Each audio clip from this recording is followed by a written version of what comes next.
GHMC పరిధిలోని parliament ఎన్నికల కౌంటింగ్కు ఏర్పాట్లు పూర్తయ్యాయని చెప్పారు ఎన్నికల అధికారి రుణాల్ రాస్. హైదరాబాద్, సికింద్రాబాద్ పరిధిలో 16 కౌంటింగ్ కేంద్రాలు ఏర్పాటు చేసినట్లు తెలిపారు. కౌంటింగ్ కేంద్రాల వద్ద మూడంచెల భద్రత ఉంటుందని వెల్లడించారు. కౌంటింగ్ రోజు ఆయా పార్టీల ఏజెంట్ల ముందే స్ట్రాంగ్ రూములు తెరుస్తామన్నారు. మధ్యాహ్నం 3 గంటల వరకు పూర్తి ఫలితాలు వచ్చే అవకాశం ఉందని తెలిపారు రుణాల్ రాస్.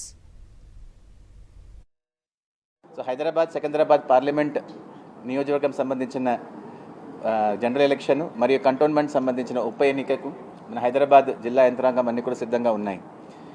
4వ తారీఖు మనకు కౌంటింగ్ ఉన్నాయి. దానికి సంబంధించిన పూర్తి ఏర్పాట్లు కూడా ఏర్పాటు చేసుకోవడం జరిగినాయి. ఈ కౌంటింగ్ ప్రక్రియ మొత్తం 13 కేంద్రాల్లో 16 కౌంటింగ్ హాల్లో జరుగుతాయి. మనకు 7 హైదరాబాద్ పార్లమెంట్ నియోజకవర్గం సంబంధించినవి, 7 సికింద్రాబాద్ పార్లమెంట్ నియోజకవర్గం సంబంధించినవి, 1 కంటోన్మెంట్ ఉప ఎన్నిక మరియు మల్కాజ్గిరి పార్లమెంట్ సెగ్మెంట్ సంబంధించి కంటోన్మెంట్కి సంబంధించిన జనరల్ ఎలక్షన్స్ మొత్తం 16 కౌంటింగ్ హాల్స్ హైదరాబాద్ జిల్లాలో ఏర్పాటు చేసుకున్నాము. 13 లొకేషన్స్లో దీన్ని ఏర్పాటు చేసుకోవడం జరిగినాయి. దీనికి సంబంధించిన పోలీస్ సెక్యూరిటీ కానీ అంటే మనకు మొత్తం 3 టైర్ సెక్యూరిటీ అనేది ఏర్పాటు చేయడం జరుగుతాయి.